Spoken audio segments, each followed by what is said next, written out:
as you can see, the amount of information to get out there and to see different perspectives, different opinions, it takes time. So I want to invite some friends of mine up here. This really would be in week 2. Tonight is about legacy. We're going to dive into that. I'm going to just open with a quick word of prayer. But when I invite my friend up here, Joe and Jeremy Litster, they own and run Idaho Injury Law Group. And we covered insurance stuff back in week 2. But it's something that I really wanted them to speak to. And Jeremy's, we need an attorney. We need somebody that really knows this stuff. And I covered on it for a minute, but they're just going to go quickly 5 minutes on some of the stuff that we didn't get to cover then. So we're going to do a quick flashback, and then we're going to dive into tonight. But let's just open up with a word of prayer. Father, I thank you for tonight. I pray that your Spirit be in everything that's talked about tonight. Help us to really learn what you have for us. I'm so thankful for every speaker that's going to come tonight and impart their wisdom to us. I just give you glory, honor, and praise in Jesus' name. Amen. So if you guys come up.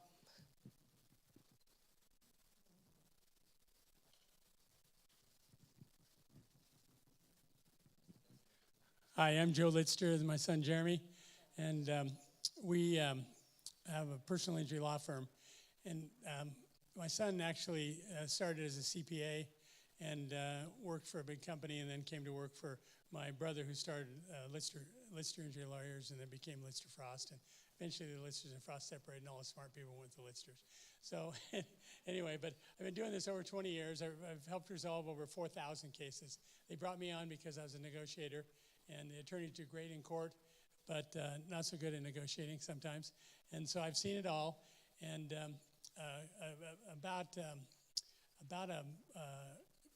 almost a year ago now, a lady called me and said, I got in a wreck, totaled my car, $14,000 in damage, and they fixed my car, but I didn't know what to do. I sat there for 2 months, and I'm in pain. I called the insurance company. They said, sorry, you waited too long. They wouldn't pay for any of her bills. And I was so mad because I'd seen it for so many times. I took off my coat and tie. I had some shirts with my name on them, and I put my name on a coat, and I drove from Mountain Home to Caldwell because I wanted to have front line, and that was car dealerships, car lots, and body shops. They see it first. I said, instead of saying, I'm going to fix your car, say, have you treated? And that's the first thing you should ask, have you treated? And so that's what I told them to do. I gave out my business cards, has my cell phone number on it. Never, ever gave that out in my lifetime before. But now I just said, hey, call me. If it's your fault, call me. I'll tell you how to get through the minefield. I'll tell you how to get more money on your car if it's your fault and your company is shortchanging you. But anyway, so that's my 2 minutes. And Jeremy has some slides, and he's going to talk. Okay, cool. So really, we don't sell insurance. Just to be clear, we don't sell insurance. Well, I don't care what insurance company you use. What I do care about is that people are insured. You guys are here at this class, which I think is amazing, and Shain has helped me in my life, and helped me get into my new house, and helped me do all kinds of things to do better. And so I'm here just as a resource also. I just want to explain a few things that we've seen this absolutely wreck people's lives financially when they've done so much to get ahead, and then an accident ruins it. And so I just want to show it. So who's advancing slides? And okay, cool. So in Idaho, they make you carry insurance to drive, right? The only thing they mandate is how much liability, and so liability, and then how much property damage you carry. Nothing else is mandated that you have to carry it, okay? So next slide. Just real quick, liability, and this is on that sheet that we handed out on the front page. Liability means if you wreck into somebody, you're paying for their medical bills, okay? That's how much you're paying for. So if you're carrying the state minimum, which is $25,000, and you wreck into somebody and cause $100,000 in medical bills, well, that extra $75,000 has got to come from somewhere, and they're probably going to sue you personally. And so you need to make sure you have enough insurance to cover your assets, and I'm sure you guys have talked about that part. But so then move to the next one. Medical payments insurance. This covers you in your own car. Anybody driving your car or a passenger, if you get in an accident, it pays the medical bills of that person, even if it's your fault. So it just is this nice. It's so cheap, and it's a nice way to cover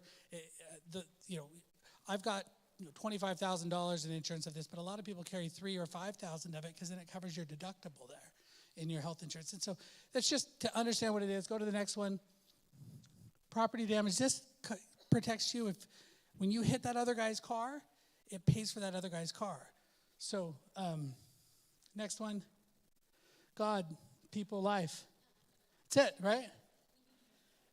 I think there's like 20. Oh, okay. Okay, cool. So then uninsured means if somebody hits you and they don't have insurance, you'll have uninsured insurance that covers your body, right? It doesn't cover your car. So that's collision insurance. Okay, next one. Underinsured, and this is where I'm going to talk the most about because no one really understands this part. This part means someone hits you, and they don't have enough insurance, but they do have some. They don't have enough. Your insurance then kicks in. But the problem is that almost all of the policies in Idaho create a kind of phantom insurance, and that's why I'm going to quickly go through this. So next slide. There's excess underinsured, which is stacks on top, and offsetting underinsured, which evaporates based on what the other driver had. So I'm going to give you an example. So go next slide. How much insurance do you have, right? So next slide.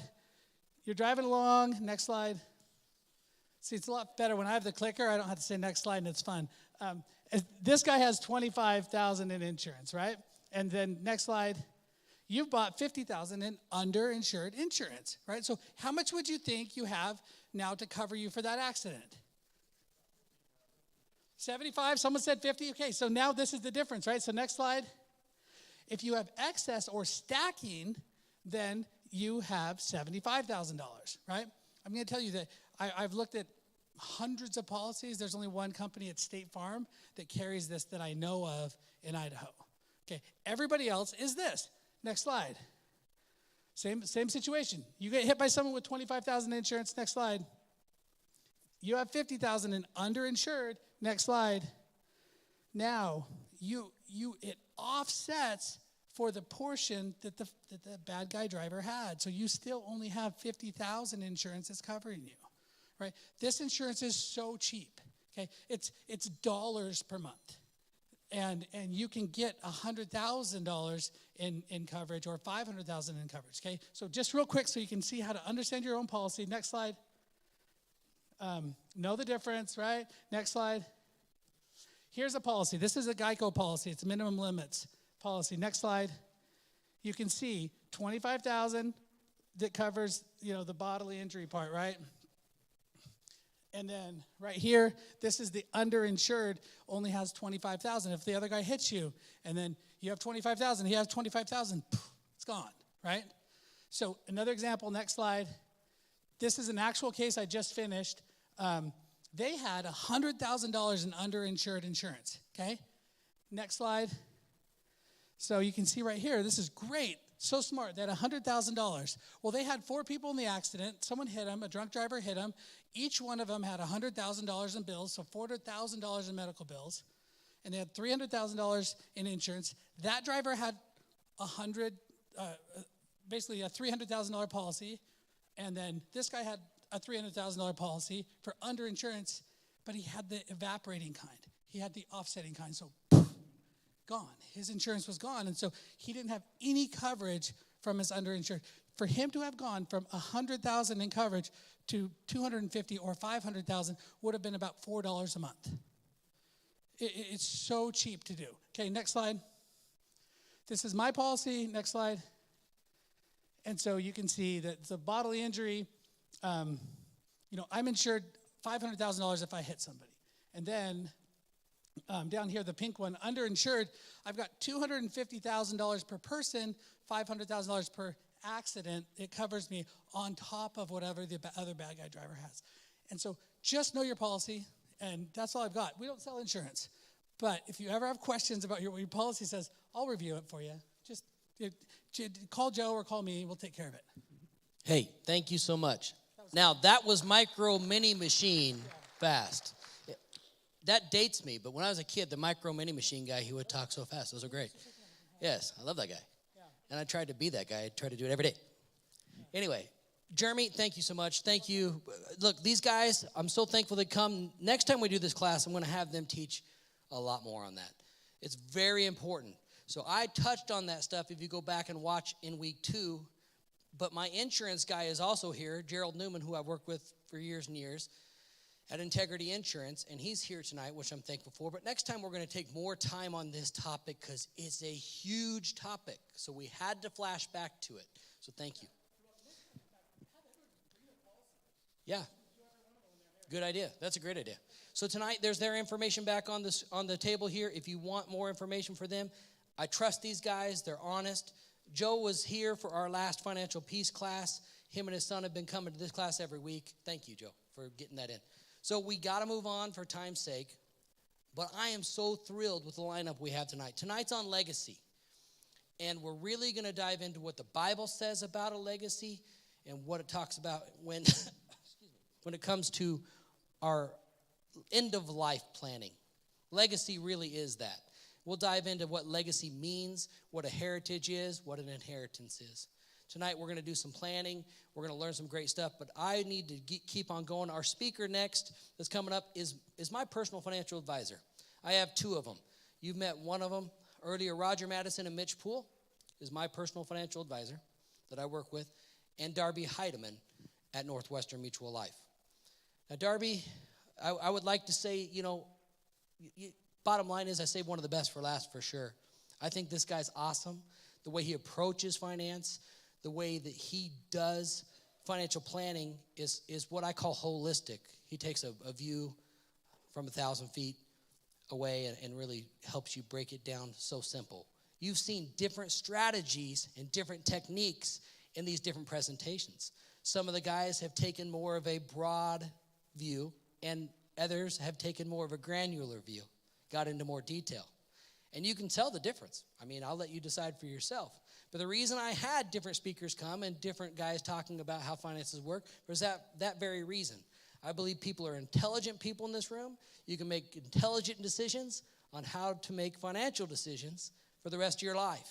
And as you sit down, I encourage you guys to understand you're going to see different views and different points of view from all different people. And that's wonderful. And I want to bring up Darby now and continue on. So, Darby.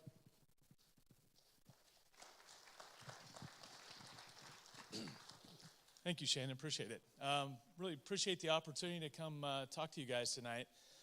Shain likes me because we talk the same language. I don't know what it is. We sat down the very first time, and he would talk, and I would look at him and say, that's exactly what I say. And then I would say something, and he goes, I use the exact same language. So I think it probably helps because we're similar from that standpoint. But at the end of the day, Shain's in business to help people, as am I. And really, that's why I'm here for tonight.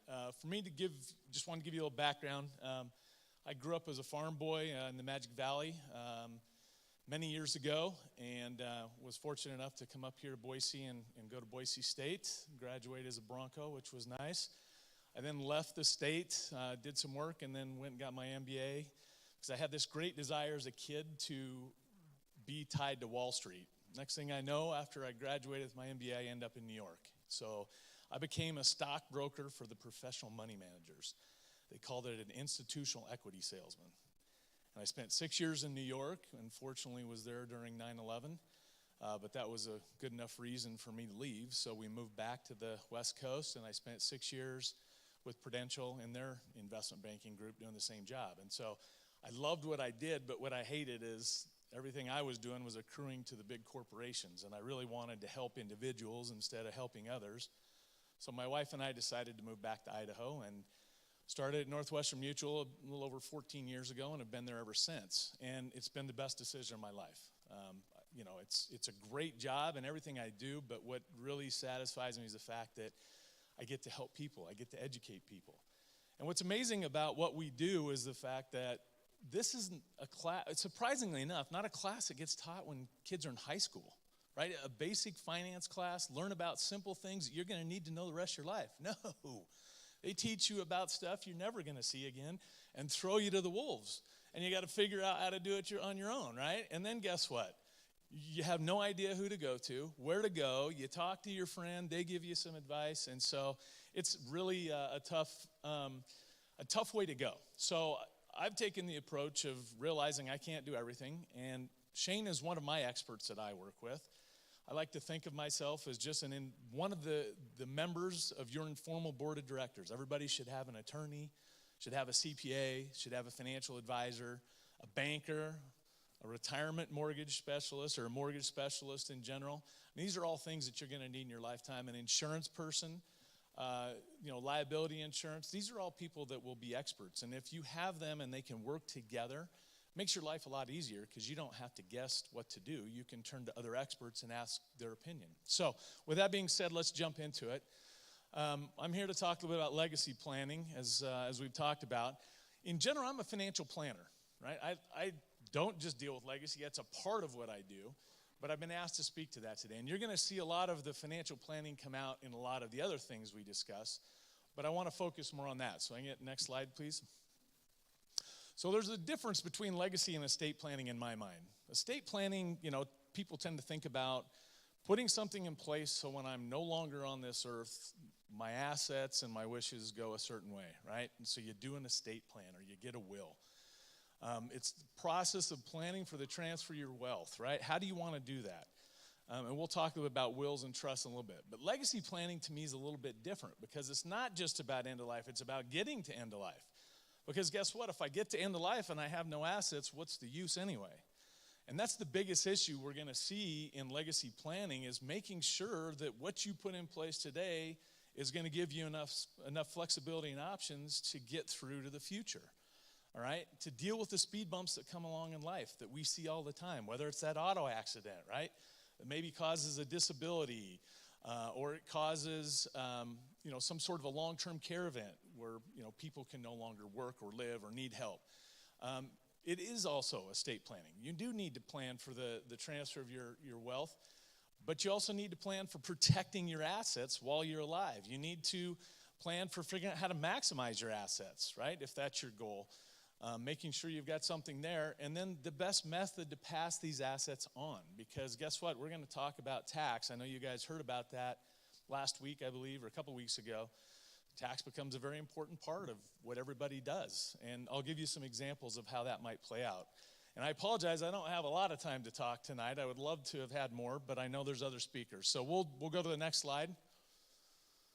So, as I've always said, getting to retirement is much easier than getting through retirement. Why is that the case? Well, if you just sat down, you could do some pretty basic math and figured out with what I'm making and what I want to be, where I want to be, what do I need to save? It's kind of simple, not too complicated, and we could throw some assumptions in there about inflation and returns and taxes and other things. But getting through retirement is much different, and the reason is because there's a lot of unknowns, right? The biggest unknown is, how long am I going to live? What's my health going to be? Am I going to have some sort of a care event? Am I going to have to help my kids? I mean, in this day and age, that's becoming a lot more relevant, right? So some of the basic things that we have to plan for, liquidity. How do I make sure I've got enough to live, right? And when I need it, and in the right forms. I mean, heaven forbid, the market's down 15% in the last month. And if you're pulling money out of the market right now to live, you're shrinking the life of your assets.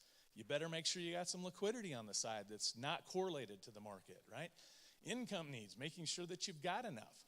Do you have guaranteed income? Social Security could be one, a pension, right? Be another one.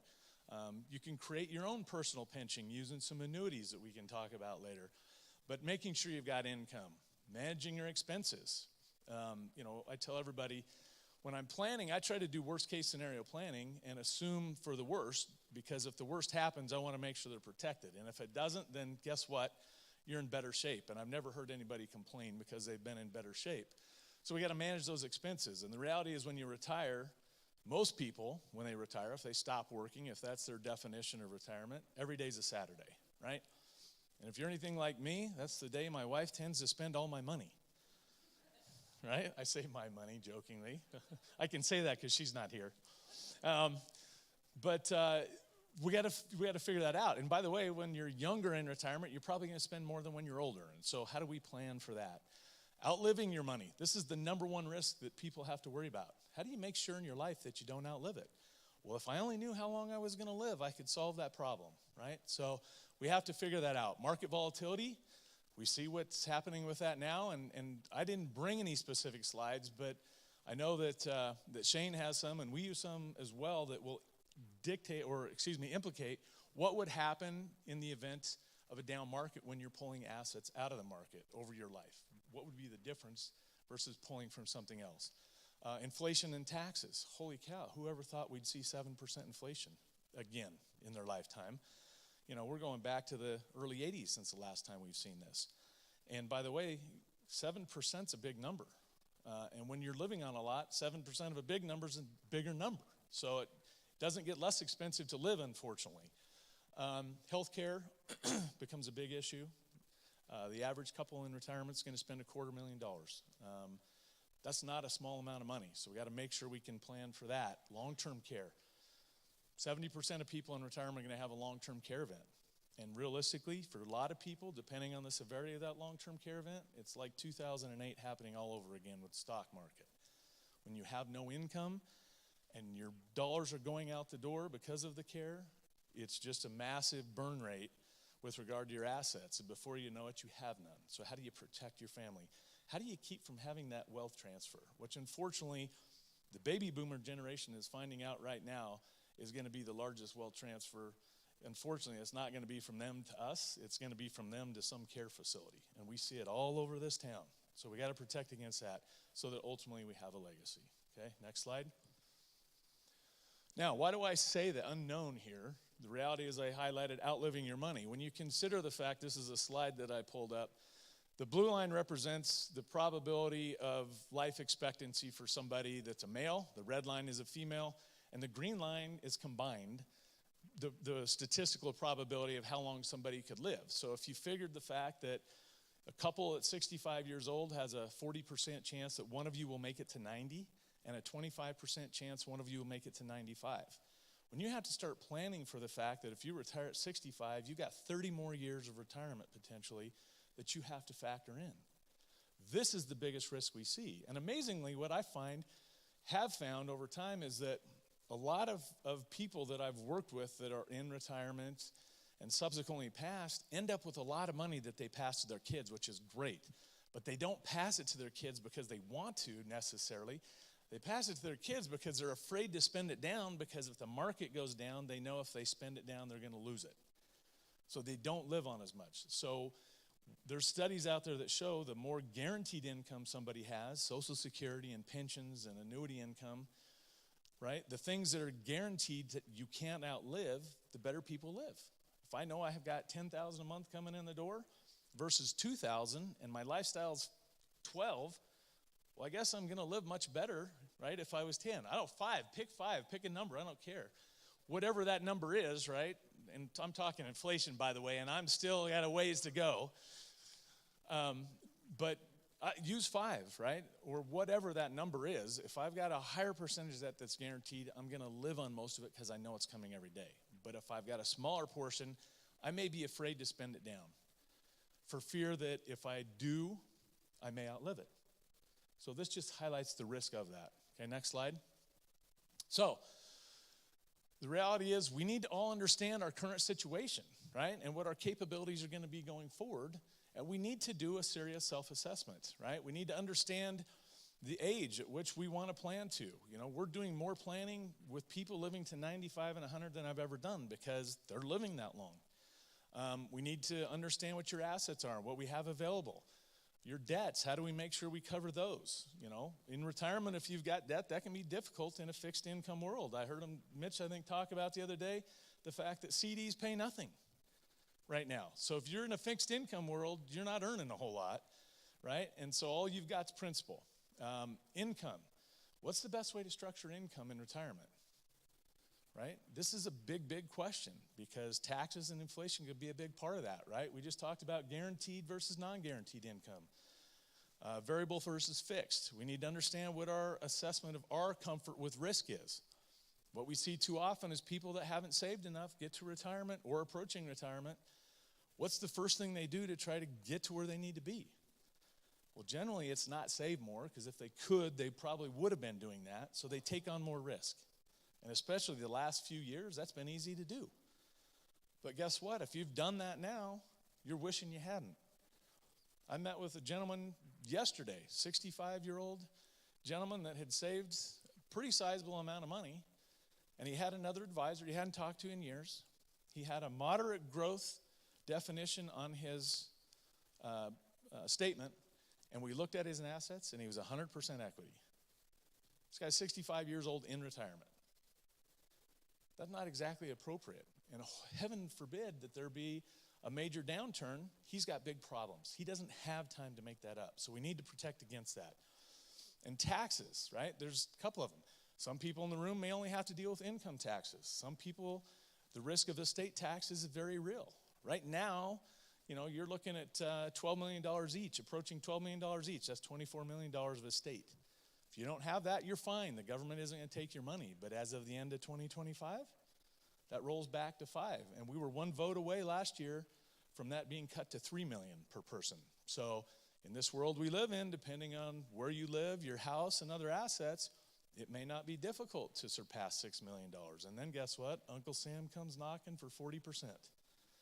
So these are things we have to address. Okay, next question, or next slide. So how do we build a financial foundation? This is where I start, right? This is where I start when it's with somebody that's, in their 30s or whether it's somebody in their 60s. We got to make sure you got that foundation. You wouldn't build a house on flat ground and expect it to stand up in a big storm, right? Well, why would you expect to build your financial well-being on just a 401k and have nothing else, right? So we got to make sure that regardless of what comes up in life, we can protect ourselves. An emergency fund. I've seen this happen more and more. We saw it going back, even going back to 2020. COVID hits, people are out of work, they're sitting at home. Guess what? No income, no ability to pay bills. If you don't have an emergency fund, well, you're in big trouble in a quick hurry. So we have to make that a priority. Making sure you've got health insurance. This isn't anything I sell, but health insurance is a piece of that foundation. Home insurance, an umbrella policy, protecting yourself. You could add in other liability insurance would fit in there. Life insurance, right? How do we deal with that? We'll talk about that a little more. Disability insurance and long-term care. How much time do I got? Just so I can make sure. Okay. Next slide, please. So it always starts with creating a financial plan. I don't think I'm any different than Mitch. You got to do the fact-finding. I'm not unlike a doctor. You wouldn't walk in your doctor and have him look at you and without knowing anything else be able to tell you what's wrong with you if you weren't feeling good. You have to sit down and understand what's going on before you can make a proper diagnosis. We've got to do the fact-finding. We've got to quantify those goals and objectives. What do they need to look like? What do you need to have? How do we get there? Evaluate your current position. What are you doing today, right? Protect your cash flow and net worth, or projecting your cash flow and net worth is what's going to give us confidence that we can get where you need to be. We need to protect against those speed bumps. We need to look at a variety of scenarios because guess what? Things happen. The market just doesn't average 7% a year or 10% a year or 12% a year, as Ramsey would tell you, right? So we got to figure out how do we adjust for that? And we can do probability analysis and then make sure that it all ties together so that you've got options and flexibility if something comes up. Okay, next slide, please. Now, I'm going to say just briefly, I'm not here to badmouth Dave Ramsey because I'm a fan in a lot of ways because what he does is he teaches discipline. Unfortunately, what Dave doesn't do is know anything about anybody in this room. So how can what he's telling you to do be appropriate if he doesn't know anything about you? He's that doctor making a diagnosis. He can talk generalities, but if you can't sit down with somebody and really help them understand your specific needs and your specific situation, what he's telling you may not be appropriate. And that's why I've always been a fan of his because he teaches discipline. But a lot of the discipline he's teaching is also to people that I can't help, right? That have a lot of debt, that are doing other things that they need to work on before they can come to me to build these foundations, okay? So strategies to provide for a legacy. These are just some ideas. And I'm 30,000 feet tonight, right? And we can go into a lot more detail, but Social Security optimization would be a good one. When do you take Social Security? What's the best time? How do I do it with my wife and myself, right? And if I die, what do I get? What's that look like? Asset maximization. How do we get there?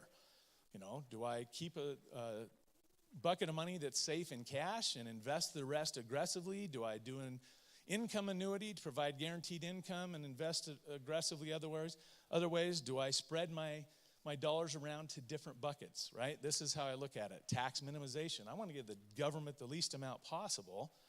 And so there's, strategies to do that. Life insurance, right? I know some people are fans of it in here, some aren't, right? I came from the investment world, and to be honest with you, life insurance is one of the most flexible tools you can have. And I'm not talking about term, I'm talking about permanent.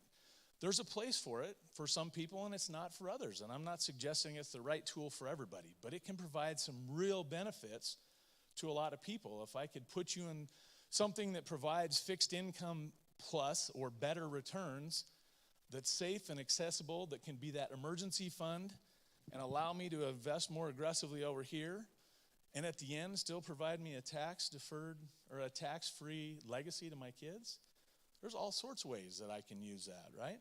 So it can be a great strategy to use. Now, it's not for everybody, and it has to be in the right situation. Buffer assets, that could be cash, that could be equity in your house, it could be that cash in that life insurance policy. Asset protection, how do we protect the assets you've got, right? And I'm talking more about investment assets. Where can we put them? What kind of vehicles, right? Right now, CDs pay nothing. Fixed annuities aren't much better. We can look at some other fixed assets in general that might be able to fit that. But how do we provide that protection?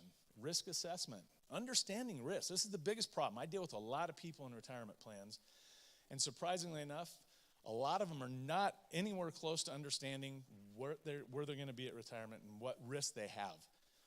It comes back to that gentleman I told you about I talked to yesterday. He had no idea about the risk that was in his portfolio. So you better understand that, because that can cripple you. I remember in 2008, the number of people that had to go back to work because they retired on a 100% equity portfolio. And it took them years to make that back, right? 2020, we were fortunate because we were down in 1 month and we were back to even within 3. So you didn't feel a lot of pain, but 2008 you did. Income and expense management.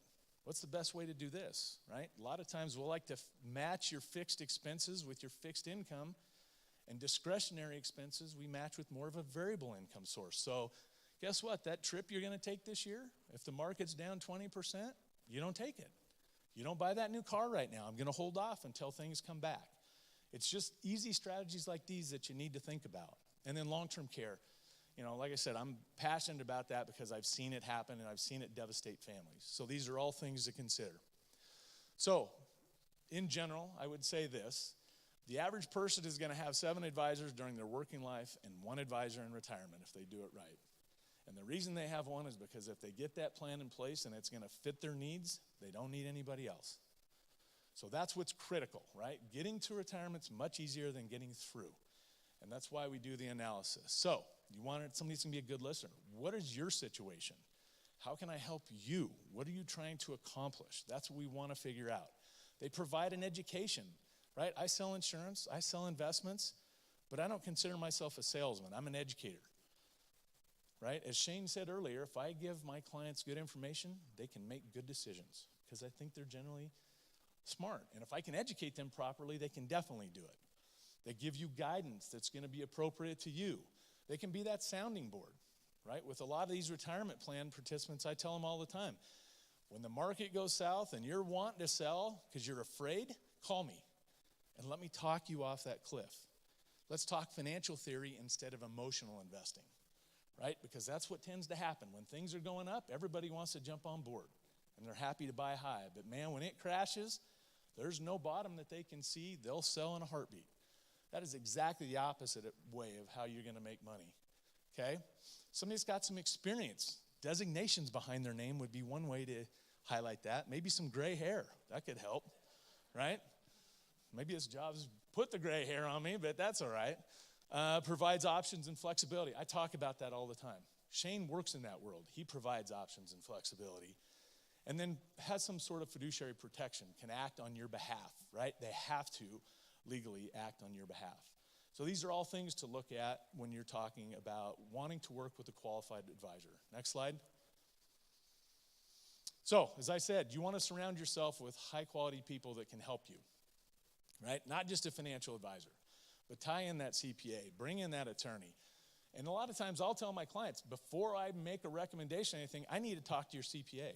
Or I need to understand from your attorney how your estate plan is set up, right? These are things that are important to do. I might have missed a slide. Let's go one more slide. Hopefully it's not the last one. I might have left one out. Okay, so I just want to highlight one other thing. There's a variety of tools that can be used out there, right? Whether it's life insurance, whether it's disability, long-term care, whether it's reverse retirement mortgages, whether it's investments, whether it's annuities. And by the way, annuities are not all bad. Some are terrible, and there's two types, accumulation and income. And it's good to understand both because they provide different benefits, all right? But I'll leave you with this. People don't plan to fail, they fail to plan. So my advice is find somebody you can talk to that can be that sounding board and educate you. Because if you've got good information, you can make good decisions. Appreciate the time. Oh, one last thing. I said I was going to mention before, the wills and trusts. That's a very important part, and that was on that slide that was left off, and I apologize. One of the things that Northwestern Mutual has is they've got a website that you can go to. And if you send me your email address, I can plug it into this website. It's called trustandwills.com. And what I can do is give you an online way to get access to wills and trusts, right? They don't have an attorney on the website, but they can refer you to an attorney if you'd like. If I put your name in, there's a 10% discount. The will for a couple is $159 before discount, and you get a 10% discount on that. And trusts can be, I don't know, I think it's $1,500 or something, a basic trust, not anything important. And I would just note, anytime you're doing wills or trusts, right, wills are important, obviously for guardianship of children, but more importantly, I think, for direction of assets. And really, the living will with your health initiatives, the power of attorney, health care, and financial are critical. At any point where you are today, you should have that in place.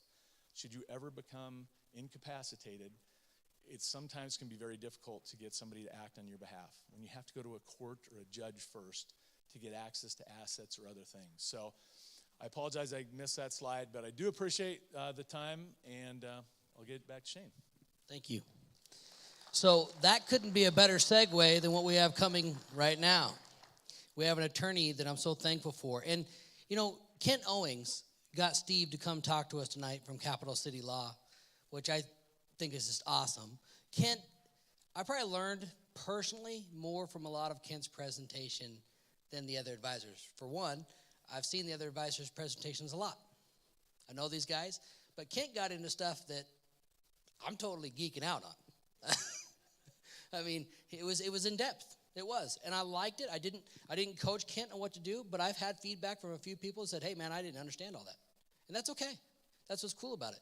That's what's wonderful. What Darby just said is right. You have to get one-on-one, go through your situations with these different guys and understand different roles they play and understand what their companies and what they offer. That's what this class is about. I'll wrap that up in a minute. But we have Steve from Capital City Law. I would like to invite him up. He's going to talk to us about wills, trusts, and legacy planning because he is an attorney.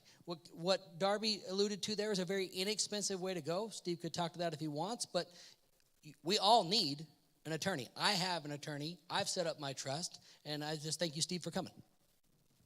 Thank you so much. I appreciate being invited to come out and speak tonight. So, my name's Steve Roush. I am an attorney. I've been doing this for way too long, probably about 18, 19 years now. Born and raised here in Idaho.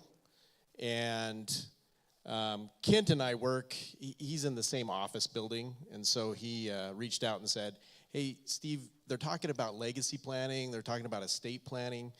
Can you come and talk about that a little bit and kind of give some insight, some education about what it means, what estate planning means?" So Kent is passing out, I only brought 20 handouts, but Kent's passing out some handouts that talk about estate planning. I'm going to walk through it fairly quickly here because I have a short period of time.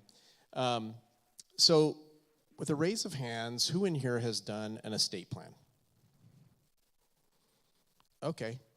So that tracks with about what most Americans have done, which is about 70% of Americans do no planning.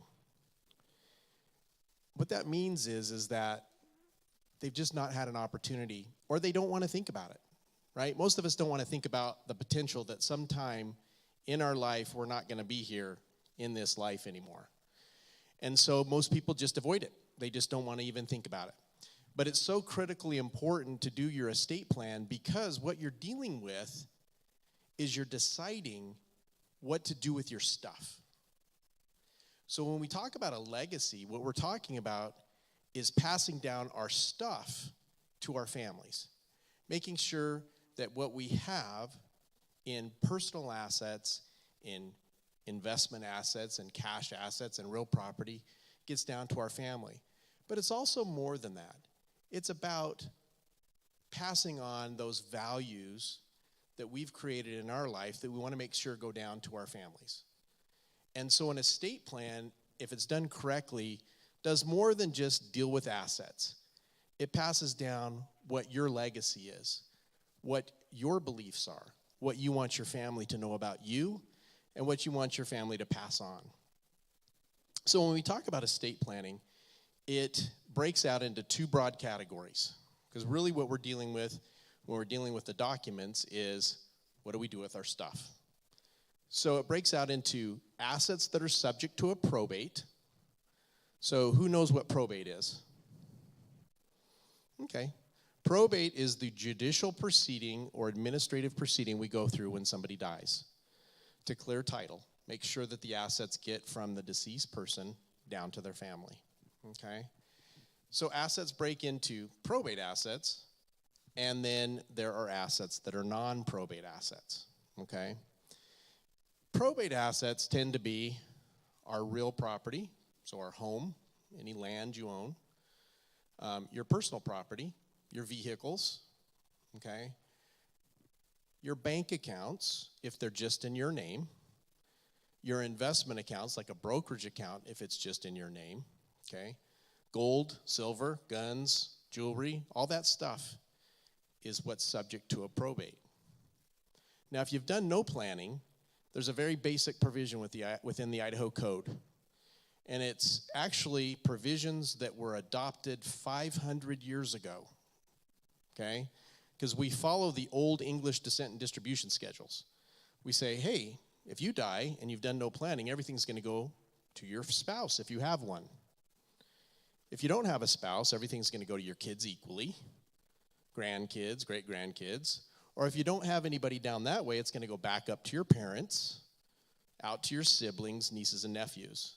Okay, and so back 500 years ago, we just had to have a way to pass stuff down, and that's what Parliament figured out in Old England. Well, guess what? We're now 240 years into being the United States of America, and we're still following English law. And so it's not necessarily the best way because it's a default, and it can cause some unintended consequences. So if you want to take control of your plan, then you need to do something. That means you need to meet with an attorney. You need to sit down. You need to talk through with the attorney what your wishes, what your hopes are, what your things are, where you want those to go. And that attorney can then help you to design a plan to make sure they get where you want them to go. The most basic type of plan is to do a will or a last will and testament. A will is just a set of instructions. It's a set of instructions to the probate court and to your personal representative or your executor. Their job is then to make sure that the assets follow your instructions in your will to get distributed to your family. In Idaho, the probate process is a minimum of 6 months. So by law, the court process has to stay open 6 months. If we have things that come up, which generally do, that process can take longer. So I would say average time frame right now is 9 to 12 months. I've seen it go 18 months to 2 years, and I've had a couple probates that have went on longer than 10 years. So probate can go on as long as we need it to, and it's just how long it takes to get through the process. But what if we look at that and we decide, wow, I really don't want my family to have to go through that court process when they're trying to grieve because I'm no longer here. Well, there's other ways of doing estate planning. One of those ways was talked about with some other type of planning tools that we have. Life insurance, annuity contracts. IRAs, 401ks, all those have beneficiary designations. Well, those beneficiary designations are a type of estate planning because you're saying where you want that asset to go when you pass away. So it's very important to make sure that you stay on top of those. Make sure you understand who you've designated and who you want to receive those assets. And right now, with most of the clients I work with, the retirement accounts are generally one of the largest assets they have. That and their home. Those are the two biggest assets that we're usually dealing with. There's also joint bank accounts, what are called joint tenant accounts or joint tenant with right of survivorship accounts. So in Idaho, if you have a joint account with your spouse, or you can have a joint account with anybody you want, that account is going to pass to whoever lives the longest, whoever the survivor is. So as long as we have a surviving person, it doesn't go through a probate process. It goes to that surviving person. So it's considered a non-probate transfer because we have somebody living to receive it. Same thing with those beneficiary designations on your life insurance or your annuity contracts. Those are going to go to whoever that living person is. But what if that person is predeceased you? What if they're not alive anymore? Well, it's a potential that that account may end up over in probate, okay? So estate planning is all about not only putting a plan in place in the beginning and making sure you've done it right in the first place, but it's also about reviewing it periodically, making sure you keep it current because circumstances change, life changes. People get married and get divorced. People die. And we've got to make sure that we keep that current. That's usually where we see problems. People don't do those things, and then we have people who receive things that you probably never wanted to receive them. The last tool that we use is a trust. So a trust is a private arrangement. It's a contract that you create. If you're an individual, you create it, or if you're a married couple, you create it. And the trust is designed so that once it's created, you take all those assets that would normally be subject to a probate process, your real property, your bank accounts, your investment accounts, and you make sure that those are tied to that trust. The titling happens. You move that from your individual name or your name as a husband and wife to your name as trustee of the trust. In the trust document, you dictate who's going to receive your assets. You dictate who's going to be the trustee, who's going to manage it. You dictate if we need to deal with estate taxes, right? We talked about, one of the other speakers talked a little bit about estate taxes. Right now, an individual person has to have over $12 million before we worry about estate taxes. A married couple with a properly designed estate plan, because that's very important, can get up to $24 million, okay? But in the end of 2025 into 2026, the current law is set to revert back to roughly $6 million individually or $12 million for a married couple. So trusts are a tool we use to make sure that we play that tax game if we need to. Trusts can also allow you to create asset protection for your family. A trust in Idaho, at least a revocable trust, doesn't provide any protection to you, but it does provide the ability for you to create asset protection for your beneficiaries. So you can create what's called a subtrust within your trust that allows you to protect your children. So let's say you have a child that may be a spendthrift. They don't know how to manage money. Well, you can design it so that asset stays in the trust and somebody manages it for their benefit. Or let's say you have a child that has a special need or something like that. You can design that trust so that those assets will continue on to be managed for their benefit and be able to be there to protect them. You can protect those assets from divorces, creditor claims, bankruptcy, even the IRS. Because the asset that you put into that trust is your asset. It's not your beneficiary's asset. And so the law says, well, somebody doesn't get to come and take your assets to pay for somebody else's obligation. And so it can create a great asset protection tool.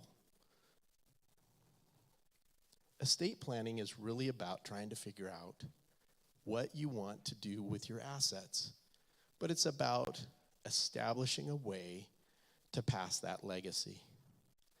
If I would tell you anything, the most important part of estate planning is designing the plan, but then being open with your family about what that plan is.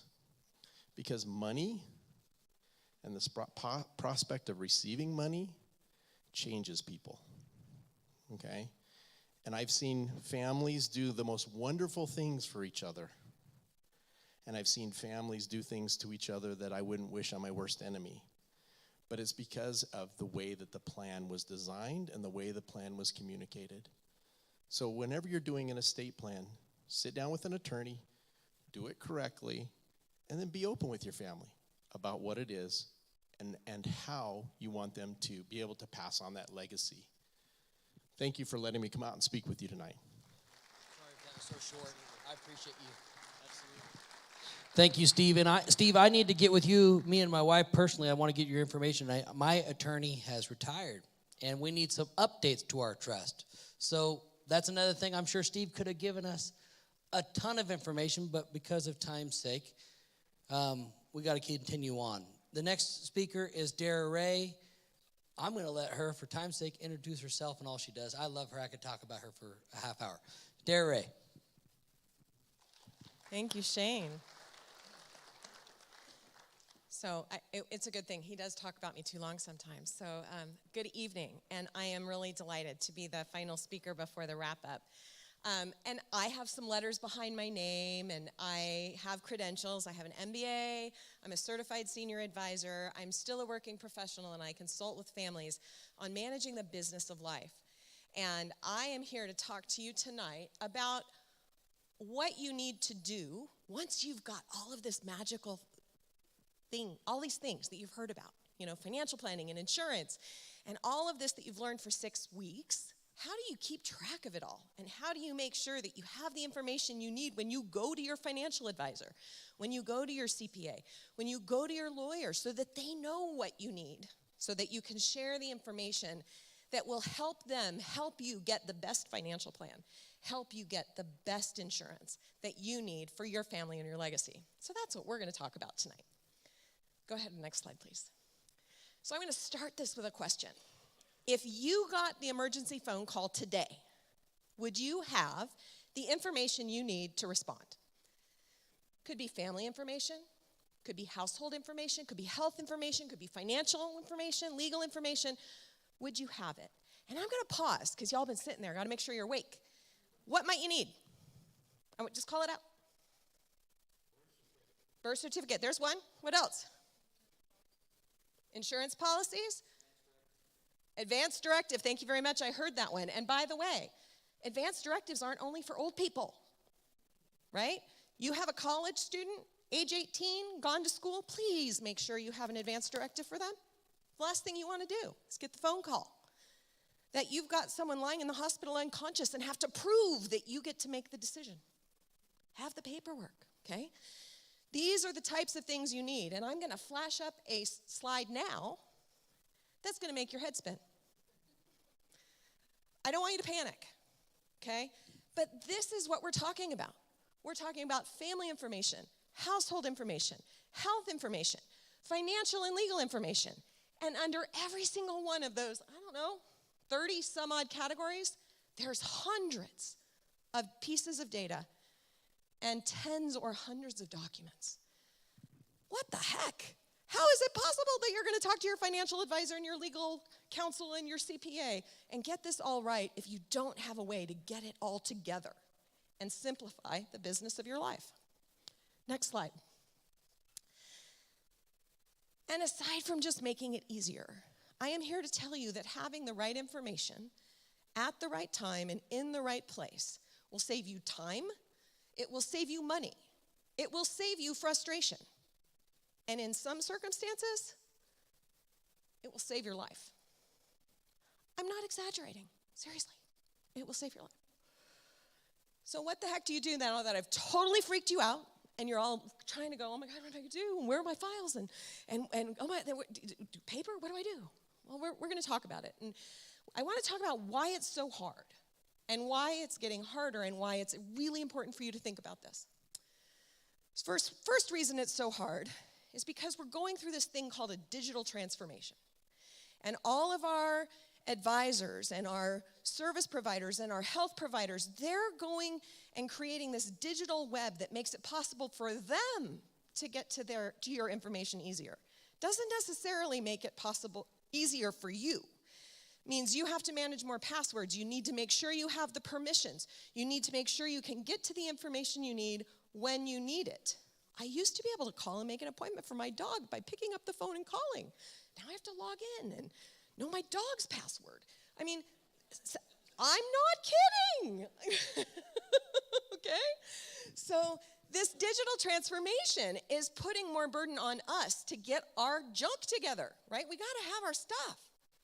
The next reason this is getting harder, as you go digital, you increase this thing called risk around cyber and security and passwords. So we have risk around passwords and we have regulation around passwords. This is good, right? I want my passwords protected. I want my information protected. I want all of that, but I don't really know how to manage it all very well. As a mother of 2 children, I'm also a caregiver for my father-in-law and my husband. Together we have 15 medical records, electronic medical records, 15 different accounts and passwords that have to be managed. As an individual, I love HIPAA. As a caregiver, I hate HIPAA. Right? Okay. It's hard. And now I'm going to show you something that is just real. We're all sitting here as individuals taking care of ourselves, but really we're taking care of our care companions, our parents, our children, our neighbors, our families, our nieces, our nephews, our grandparents, our friends. And family caregiving or unpaid caregiving demands are increasing. All of us are being asked to do more, partly because of this digital transformation thing, but partly because of this thing that's happening. We're living longer. Right? We're living to 90, 95, 100 years old. And by the way, we're sicker too. Right? So we're living longer with more conditions that have to be managed, and we're having fewer children. So in 2010, when you look at the elder caregiving ratio, there were 7 people aged 50 to 64 to take care of every 1 person over aged 80 in need. By 2030, it's 4 to 1. That's like 8 years from now. That's not like far away. And in 2050, it's 3 to 1, right? We're going to be needing to do more for ourselves, more for the people we love, and I just scared the heck out of you with that long list, right? So am I going to give you a solution? I am. Okay, next slide. Oh, wait, got to throw in one more thing. And then you get thrown a curveball like coronavirus, right? How do you get information from the courthouse that's closed for 6 months? I had a client that had that problem. She couldn't get her husband passed away. She needed a marriage certificate that she didn't have, and she couldn't get her pension until she found the document, had the copy of the document. They were closed for 6 months. Next slide. And this is real. So family caregivers, and I do spend a lot of time in the caregiving space, family caregivers spend an average of 13 hours per month managing administrative care for somebody else, okay? And I'm not talking about taking them to the doctors and sitting with them and holding their hands. I'm talking paperwork and phone calls and bills and that kind of stuff. Next, click. And we all think, I can do that for however long it takes. It can't possibly take that long, right? One more. The average caregiving role lasts 4 years. 24% is more than 5 years. And 15% is more than 10 years. I mean, that's a lot of time to manage someone else's stuff that's not all in a pile. So what are we going to do? Next slide. I am going to challenge you all to update your family management toolkit, okay? And the first tool you need is a family information organizer. I'm here to tell you, I have a tool, I sell a tool. I'm proud of the tool that I have. Shane loves the tool that I have. But I don't care how you do this. I care that you do this. I don't care If it's notebooks and paper and binders, if you do notebooks and paper and binders, I suggest you get a rolling cart and a lift to put in your car so that you have them with you when you need them. But I want you to think about your system of organization for all of this information that you need to manage the business of your life. And I want you to approach it with this point of view. You want a place for everything and everything in one place. Okay? That's the key. So think about how you're going to do that family information management for your family, for you and your extended family. I will admit, I still help my 24-year-old with this. The other thing is, I talked about electronic health records. Seriously, not kidding. We have 15, okay? I don't try to remember where the CAT scan was done, where the MRI was done, where that blood test was done. As soon as that information is available on my EHR, I download it and put it in my family information organizer, okay? But you need to use that electronic health record, and you need to get very familiar with it, and you need to get in the habit of getting those records, because your medical records and your HIPAA permissions and all of the things that live there are going to be very, very important. The next thing you need, okay, I wasn't just scanning around and looking. Everybody got one of these? Okay, hold them up high. Most important tool, other than your family information organizer, in your toolkit. Why? First of all, we really do hold in our palm of our hand more technology than it took to put the man on the moon, truly. And I want you all to open it, and I want you to go to your phone camera. This is the coolest little thing ever. Why? Because you can take a picture of your driver's license, you can take a picture of your passport, take a picture. If you have documents you need with you immediately, at any time, put them on here. They're behind a password. Turn off the Cloud Connect, please. But use this phone to take pictures. And quite candidly, I use my phone all the time to take pictures of those important documents that need to be in my family information organizer. And I am going to tell a little story because it's too awesome not to. My daughter is 14 years old. She got her learner's permit. I picked her up. The little dude gave her her learner's permit. She got in the car, and she was so proud, and she opened the envelope, and she looked at it, and she goes, "Oh, look, Mom, I really finally got it." And it was the one with her picture on it, right? And I guess it was her first driver's license. And she went to put it in her wallet, and she goes, "Oh, wait, you probably want to take a picture of this first, right, Mom?" Yes, I do, right? So before she put it in her wallet, she must have been 15, right? She got a driver's license at 15. Before she put it in her wallet, I took a picture of the front, took a picture of the back, sent it to myself so that I could put it in my family information organizer, my data diary. Fast forward to last night. That's why I have to tell you this. This is last night. Last night, I'm sitting at my desk preparing for this presentation, and she walks up at, 10:49. "Oh, hey, Mom, I forgot to tell you I have a field trip tomorrow, and here's the thing I need, and I need a copy of my insurance, and I need a copy of my driver's license, and I need a copy of my this." Seriously, to go on a field trip and drive herself. And she goes, "But I know you got the My Data Diary, so I know it won't take you very long." And I'm like, "Well, funny, yeah, it won't." And I put it right in, and I opened it up, and in 2 minutes, she had our insurance policy and her driver's license. And I know this is pretty cool when my 17-year-old goes, "Mom, that's pretty slick." Okay? If I get the vote of a 17-year-old, I'll take it. I mean, that's serious stuff, right? All right, and the final tool, digital services and tools. If coronavirus has taught us nothing, it's that we need to think about solving old problems in new ways. We need to think about new economy. We need to think about delivery services. We need to think about how to make our lives easier. And, when my father-in-law called me in July and said he put his foot through his flannel sheets, and oh my gosh, he needed a new pair, and it was July in Boise. And I'm thinking, walking to my next meeting, oh my God, where am I going to find flannel sheets in July in Boise? And he said, "Oh, and red plaid's my favorite." Oh, for God's sake, red plaid flannel sheets in Boise. And I opened up my phone, and I went to Amazon, and I put in red plaid flannel sheets, and I have Prime because I'm thinking creatively because I got to save time, man. And I order up those red plaid flannel sheets. I have them delivered to his house the next day. The man thinks I am a magician, right? This is just about thinking about solving new problems, old problems in new ways. I was racking my brain. How am I going to get to JCPenney? And where is no. Got to start thinking about how to use these apps, how to use these tools, how to use modern technology.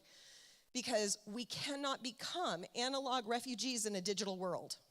And I want you all to embrace whatever you can to make it easier. Next slide. I'm going to leave you with 3 words of advice about family information management. 1, you must have the permissions you need to access the information you need, right? This is healthcare power of attorney, financial power of attorney, HIPAA, okay? All of these things must have this information, permission. 2, you need information. You need your data. You need your information. You don't want to be going to look for it when you're in dire need of that information, or when your 17-year-old at 10:49 says she needs the insurance policy. 3, imagination. Challenge yourself to think about solving old problems in new ways. And if you do this, next slide, please. Actually, before I wrap, I want to talk about, okay, I've got designations after my name, but I want to tell you what really qualifies me to stand before you today. And these are the people, they're my mother, my father, my mother-in-law, my father-in-law, my daughter, who was a special needs infant when she was born. She was in the NICU. My husband, who was critically and chronically ill when he was 30 years old. I was just a wife, a mother, a daughter-in-law, a goddaughter. These were just the people I loved. I didn't realize I was a caregiver. We are all caregivers. We care for the people around us. And I stand before you today because, next slide. Oh, it didn't go back. Go back one. There we go. In 2001, my father-in-law was 60 years old and he had a massive heart attack. Had octuple bypass surgery with laser tunneling. He was 60 years old. He was given 5 years to live, 10 at the outside. Man, we mobilized. We got the healthcare power of attorney. We got the will. We got the trust. We got all that kind of stuff done. My mother-in-law was a legal secretary. She was still working. This was easy. She had it under control. 10 years passed. He was still alive. 15, 17. She caught the flu in 2017 and died 5 days later. We were caught completely flat-footed and blindsided because we expected him to go first. We were prepared for him to go first. She knew where the information was. We didn't. It took us 3 months to unravel even the beginning of what it took to get that transition and get his situation stabilized. I stand before you because I realized that despite being a professional woman with all kinds of credentials behind my name and a CFO of a big company at the time, I had failed my family because I didn't have a place for everything and everything in one place. So it's because of that that I created the tool that I did. It comes from a very personal place. So I don't stand before you to tell you to do something I didn't do myself. Next slide. Final slide. The greatest gifts in your legacy, I believe, are peace of mind. That's the place for everything and everything in one place, and making sure that your loved ones have access to know who the financial advisors are, know who the lawyers are, know where the documents are, and how you're supposed to manage them. And I really encourage you to use this process of gathering information to talk as a family, to talk about what is the will and why, and leave those wonderful legacy gifts. But I encourage you to go one step beyond that. And in our tool, we include an element called legacy, your legacy wishes. And we encourage people to document things that they may have a hard time saying out loud. We encourage them to write down their thoughts for the next generation, what the wishes they have for their loved ones, permission they would like, they want to forgive someone, forgiveness they want to offer, forgiveness they want to ask for, And I encourage families to use this time to share this information and really make this a living legacy. And I leave you with one thought. When my mother-in-law died, she died relatively quickly, but she'd been pretty difficult for several years. And my daughter, we didn't realize she had dementia, and my daughter didn't have very many positive memories of her grandmother. And the last 5 days of her life were horrifying. So my daughter, who was 10 at the time, this was very traumatic, and she didn't want to talk about Grammy. This was not positive. There were very few positive memories. But I really believed in the power of these legacy wishes and this documentation, and I had given my mother-in-law just a piece of paper once that said, look how cool this is. Isn't this neat? Wouldn't this be neat if we did this for each other? And as we were cleaning out her filing cabinet, unbeknownst to me, she had filled it out.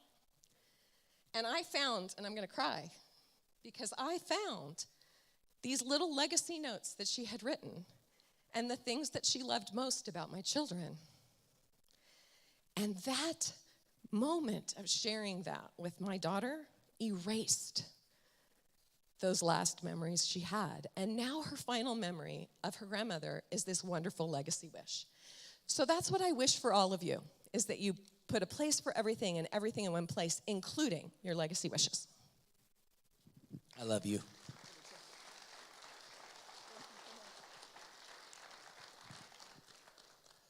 I do love you. That little tool is $50. There's no way that she can make money on the time and energy she's put into it. That's a ministry. And she's giving us a discount tonight. Anybody that wants is going to get 15% off that. You can get her information in the back. If you're in here and you're one of my clients and have done any business with me, yours is free. And I'm going back to every client I've ever worked with, because that little tool has even changed me in Rhonda's life. And it's something we're doing with my parents and her parents right now. And I'm glad, because that stuff's hard to get taken care of. And that's really what legacy is about, is we want to pass a legacy. This class started, and the whole purpose of this class is really about being able to find the truth. The class title is The Truth, A Guide to Financial Freedom.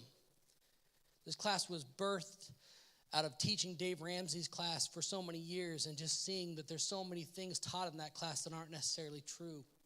And again, I don't want to beat up on Dave Ramsey either. But the biggest flaw, the biggest thing I saw in that class was, here's a guy that has wrote great material to help people get out of debt, stay out of debt, and get financially free. But he has the attention, he uses God's word, and he has the attention of an audience that is faith-based. But in this class, there was never an opportunity to come to the saving grace of Jesus Christ. The legacy that we all need isn't about how much money we save, how much money we have, and how much money we pass. What's the point if we don't know Jesus? And as I went through that class, every time we taught it, I was brokenhearted that the material was so good and God's word was preached and shown. But who was it about? Was it about selling tapes and videos and radio shows and more material? Or was it about pointing people to the saving grace of the only one that can truly give them freedom? And so as I began to work on my book and I began to work on this material, my heart broke for that point. What is legacy? You know, what does the Bible say about it? What does the Bible say about inheritance? It says again in Proverbs 13:22. We've read this before during this class, but when you see this up here, it should be up there. Proverbs 13:22 says, a good person leaves an inheritance for their children's children, but a sinner's wealth is stored up for the righteous. See, what is an inheritance? That's an open-ended word. We understand what an inheritance, we understand what a heritage is, we understand what a legacy is. But a biblical legacy is much more than money. It's really that faith that we have in Jesus that passes to our kids and our grandkids. It's so important to understand that. To understand that all of what Dara just talked about, what Steve talked about, what Darby talked about, those are wonderful tools and plans and everything. But in the end, I love that little part that Dara ended with there is forgiveness. We all need it. We all want it. And in the end, I mean, who wants to end this life holding grudges? Who wants to end this life having grudges against them? That's not freedom.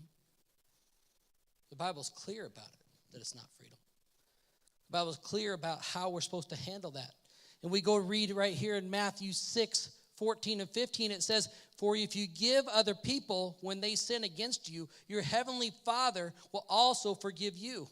But if you do not forgive others their sin, your Father will not forgive your sins." We must forgive. This is not an option. I don't know about you, but I got a whole slew of things that need to be forgiven. And let's just start with today. I don't want to stand before him and say, you can't be forgiven because you wouldn't forgive. Dara has a really touching story that she could talk about, how her husband took the same principle that his mom did and began to write out things he wanted to say to his kids, and they were going to put it in My Data Diary, but he couldn't wait to read it to him. He wanted to tell his little girl, he wanted to tell his boy what they meant to him. My boy's here tonight. I really wanted him to come. I want him to know what his dad thinks of him while I'm still breathing. I don't want to die. Today's my dad's birthday, and he may watch this. I don't have a relationship with him like I want. I hardly know him, to be honest. I'm probably such a crier because I was raised by a single mama. I'm going to blame her. It's all her fault. But I'm glad that God gave me a tender heart, and I prayed 1,000 times for him to take this away. And 1,000 times he hasn't taken it. And I think of Paul. He prayed all the time for God to take away some ailment. But God said that he showed up in that ailment. And if God needs to show up in mine, then so be it. But I want my son, I want my kids to know a legacy that their father loved Jesus with all his heart. And he served him to his last breath. And I want them to do the same. And I don't want it to stop there. I want them to take that to generation to generation to generation. And I know that's what God wants for us. And that's what this class is all about. See, when we started this class, we started out understanding how to decide what the truth is, to understand, to be able to dissect it. And we started with that story in the Bible of Satan, the snake. That snake that came to steal, to kill, destroy. He came to take away our very life. And the life, that heritage, and that legacy.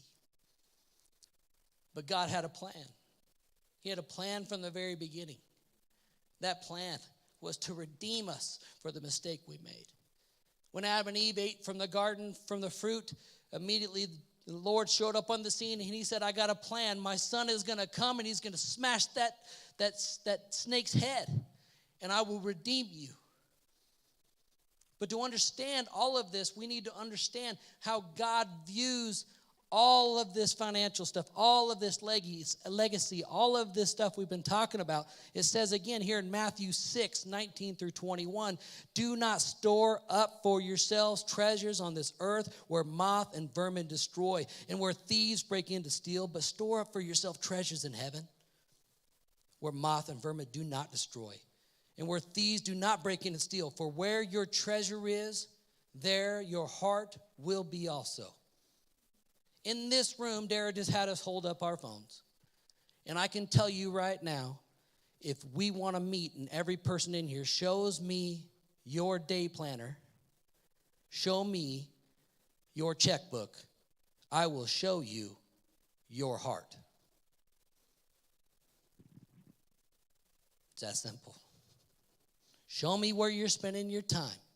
Show me where you're spending your money, and I will show you right where your heart is. That's the Bible, man. That's God's word. It's the truth for everybody in here. Our time, our energies, our passions, the things, those talents we've given us, God gave us those for him.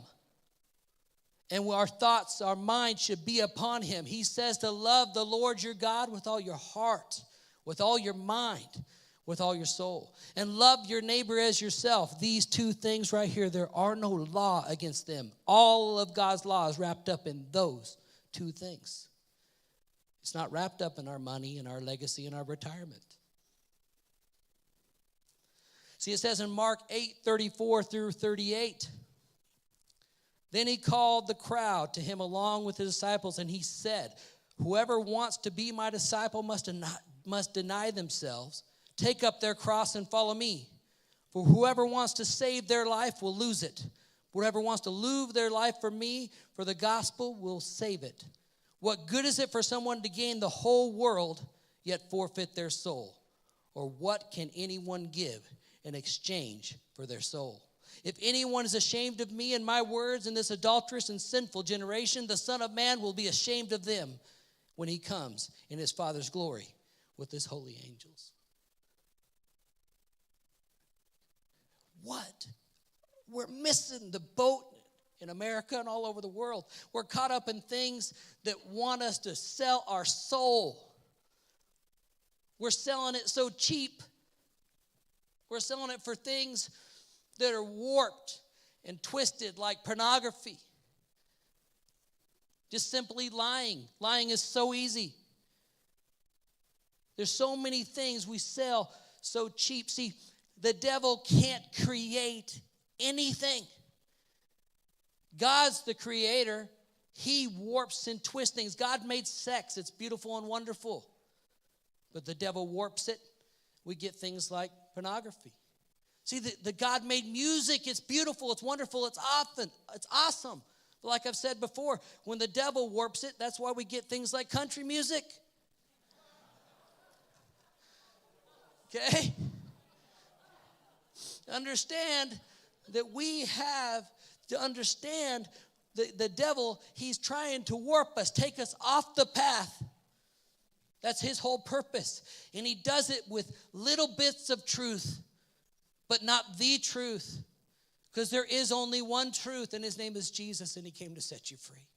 And if you leave this class and you don't know him, this whole class was worthless. It means nothing. It's forfeit. Isaiah 55, 6 through 7 says this. Seek the Lord while he may be found. Call on him while he is near. Let the wicked forsake their ways and the unrighteous their thoughts. Let them turn to the Lord, and he will have mercy on them, and to our God, for he will freely pardon. It wasn't free, but he gives it freely. The King of Kings, the Lord of Lords, the first and the last, the creator of all things, that spoke this world into existence, came as a humble baby and died on a horrible death on a cross for every single person on this planet, and every single one of you watching, and every single one of you in this room. That's the legacy of our God. He died. He didn't do anything wrong. And yet, he suffered and died upon a cross for me and for you to set us free from sin and damnation. And we need to seek him while he can be found. Because there's a time coming when it'll be too late. There won't be the opportunity any longer to cry out and say, I'll take that free pardon. I'll take it. I accept it. John 3:16 through 18, very popular verses. We say them a lot. Many people in here could quote this without reading it. For God so loved the world that he gave his one and only Son, that whoever believes in him shall not perish but have eternal life. For God did not send his Son into the world to condemn the world, but to save the world through him. Whoever believes in him is not condemned, But whoever does not believe stands condemned already, because they have not believed in the name of God and his one and only Son. That's that simple. Now, that information is powerful. We see it up on football games. I can see Tim Tebow just put it across his forehead. But to not understand what it means and how we can apply that to be our legacy, you must understand it's not difficult. It's not a difficult process. It's simple. Rhonda said tonight, I'm praying for you. Keep it simple. She didn't buzzer me yet. Things are going all right. Romans 10:9-10 says, if you declare with your mouth Jesus is Lord and believe in your heart that God raised him from the dead, you will be saved. For it is with your heart that you believe and are justified. It is with your mouth that you profess your faith and are saved. It's simple. We have to have faith, but it's only faith because of that grace that was given, the gift that was given, that we could do nothing to obtain except for simply ask.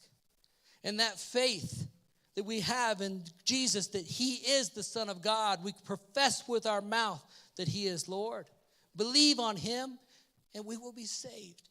And in that, your legacy and the legacy of your family can be changed, not just this generation, but generations to come. That is a legacy. That is a heritage. See, we read on in Philippians 1:21. When we make this choice, we can say, for me to live is Christ and to die is gain. When I used to read that as a kid, I didn't quite understand what Paul was saying. But when we live this life, Christ comes in us. It's no longer I that live, but Christ that lives within me. So he's the one crying. See, he's in me. I can't help it. He's in me. I've got to get it out. The Bible says in Matthew 12:34 that out of the abundance of the heart, the mouth speaks. What's in here? I don't want to shut it in. It's overflowing because Christ is living in me. And to live for him, death is wonderful. One day we see him face to face. We walk on streets of gold, and this world will have no more sting, no more pain, no more suffering. But I can tell you straight up, if Christian Michael Urwin right there doesn't see Jesus face to face, what did I do as a father? What heritage and legacy did I leave? It's worthless. Psalms 119:89-90. For your word, Lord, is eternal. It stands firm in the heavens. Your faithfulness continues through all generations. You establish the earth, and it endures. Exodus 20:5-6. He says, you shall not bow down to them or worship them. He's talking about idols here. For I, the Lord your God, am a jealous God, punishing the children for their sins of the parents to the third and fourth generation. See, legacies don't all pass good. I will punish the parents to the third and fourth generation for those sins of those who hate me, but showing love to 1,000 generations of those that love me and keep my commandments. Our obedience has effects that will last for generations. Our disobedience has effects that will last for generations. But you can see God's math is better. I would rather bless 1,000 generations than carry my sins to the 3rd and 4th generations. I was up at the men's retreat this last week, and this was not part of my plan to speak on, but the Lord just really impressed upon me. Gerald Crownover spoke about the legacy of River City Church. This church, the whole story, I don't have time to tell you because he told us it was going to be a few minutes, and he went on for a long, long time. Okay. But the facts are, it's a legacy. Twice they bought this church, and the story behind it's amazing. But we are sitting in this building today, and thank God not with shag carpet and baby blue walls anymore. Yeah, we can give a clap to the Lord for that. Because this man obeyed God. And from that, 1,000 generations will be blessed, brother. He listened when nobody else would give him a chance. He listened to God, because you know what? With God, you always got a chance. What was all that 1 in a million talk, you know? I think about the things that God can do. My buddy Rick, that's our saying from the movie Dumb and Dumber. That's real religious. Look, I'm just a regular person. I don't have a degree. I'm not in theology. I'm not a pastor. No part of me knows how to get up here. I've asked so many people to be praying for me because this isn't easy. I'm a loan officer. But I believe God can use all of us right where we're at to do things for him. We're given a great commission to go into the world and make disciples of all nations, preaching the gospel, the good news. That's what that word means. Tonight, my friends, this is good news. You don't have to live any longer wondering what your legacy will be. You don't have to live one more day knowing, where am I going to go when I die? What's going to happen to my kids, to my grandkids? What legacy will you leave? I hope you really enjoyed this class. I hope you got a lot of good information out of it. I hope that you can understand that the speakers I had come in here, we charge so much for this class that they're just going to make a lot of money. These guys gave up their time. Guys and gals gave up their time to come in and teach us from their heart, from their giftings. I'm so thankful. I would like to give them a huge round of applause that all of them could hear.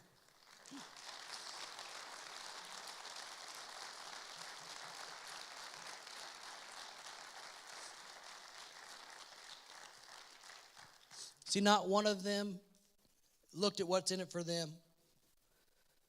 I hope some things are in it for them because they're good guys and gals and they all have great opportunities to help you. And I want to encourage you to sit down with them and multiple, 1, 2, 10, I don't care. Make appointments, go through situations, let them see your story. Darby hit it right. The biggest flaw of a big class, even Dave Ramsey or anyone, is not being able to get individual and sit down and understand each individual situation. Because it's different. Age alone, income, assets. But again, before you leave tonight, if you have not accepted Jesus as your Savior, tonight's the night to quit running away from God. And I know this is recorded. I know there's people listening. I work for a secular mortgage company, and I was told there'd be a lot of people on tonight. And I'm speaking to every single one of them too. You know what I stand because I work at Fairway and I never shut up about this stuff. Because God won't let me. And I'm never going to stop. Even if you don't like me for it, even if I'm persecuted, then I will count that as pure joy. I will tell you this. Tonight we're going to pray. There's no magic words. There's nothing you have to say that isn't right here in the scripture. Confess with your lips that Jesus Christ is Lord. Believe in your heart that he died on a cross and rose for you. And you can be saved. Father, I thank you for this class. I thank you for this night. And I pray for my brothers and sisters that are here and outside of here, that they make this choice to serve you, Lord. That they confess with their mouth that you are Lord, and repent of their sins and turn from their ways, because, Lord, you will save. Thank you for your word, that it's always true, the same today, yesterday, and forever. We give you all glory, honor, praise. In Jesus' most precious name, amen.